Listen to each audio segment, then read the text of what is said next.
ഞാനിങ്ങനെ യൂട്യൂബൊക്കെ റെഫർ ചെയ്തിട്ട് ചെയ്യുന്നതാണ്. ആദ്യത്തെ നമ്മുടെ ഫോർഹെഡിന്റെ ജസ്റ്റ് മുകളിലായിട്ട് കുറച്ച് യു ഷേപ്പ് അല്ലെങ്കിൽ വി ഷേപ്പിൽ കുറച്ച് മുടി ഇങ്ങനെ എടുക്കുക. ഫ്രണ്ടിലേക്ക് കൊണ്ടുവന്ന് ഇങ്ങനെ പിരിച്ചിട്ട് ഇങ്ങനെ വെട്ടിയിടുക. നിങ്ങൾക്ക് എത്രയാണോ വേണ്ട ലെങ്ത് അതിനനുസരിച്ചിട്ട് കട്ട് ചെയ്യുക. കട്ട് ചെയ്യുമ്പോഴത്തേക്കും ഒന്ന് സ്ലോപ്പ് ചെയ്ത് വേണം കട്ട് ചെയ്യാനായിട്ട്. എനിക്ക് ഇത്ര ഒരു ലെങ്ത് മതിയായിരുന്നു. ഇതിൽ ഒരുപാട് കയറ്റി കഴിഞ്ഞാൽ എൻ്റെ ഫേസ് പിന്നെയും വലുതായിട്ട് തോന്നും. അതുകൊണ്ട് എൻ്റെ ഫേസിന്റെ താഴെ വെച്ചിട്ടാണ് ഞാൻ കവർ ചെയ്യുന്നത്, കട്ട് ചെയ്തിടുന്നത്. പിന്നെ സെൻറ്റർ പാർട്ടീഷൻ മാറ്റിയിട്ട് സൈഡ് പാർട്ടീഷൻ ആക്കുമ്പോഴും ഇത് കുറച്ചും കൂടെ ഭംഗിയായിട്ട് കിടക്കും.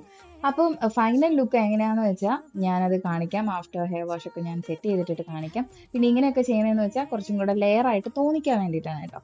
അപ്പോൾ ഇതാണ് എൻ്റെ ഫൈനൽ ലുക്ക്. എനിക്ക് ഇഷ്ടപ്പെട്ടു.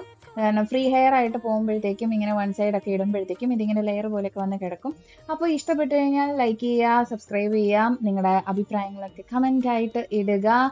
പുതിയ വീഡിയോ ആയിട്ട് ഇനി ഉടനെ തന്നെ വരുന്നതാണ്. Take care, Tata.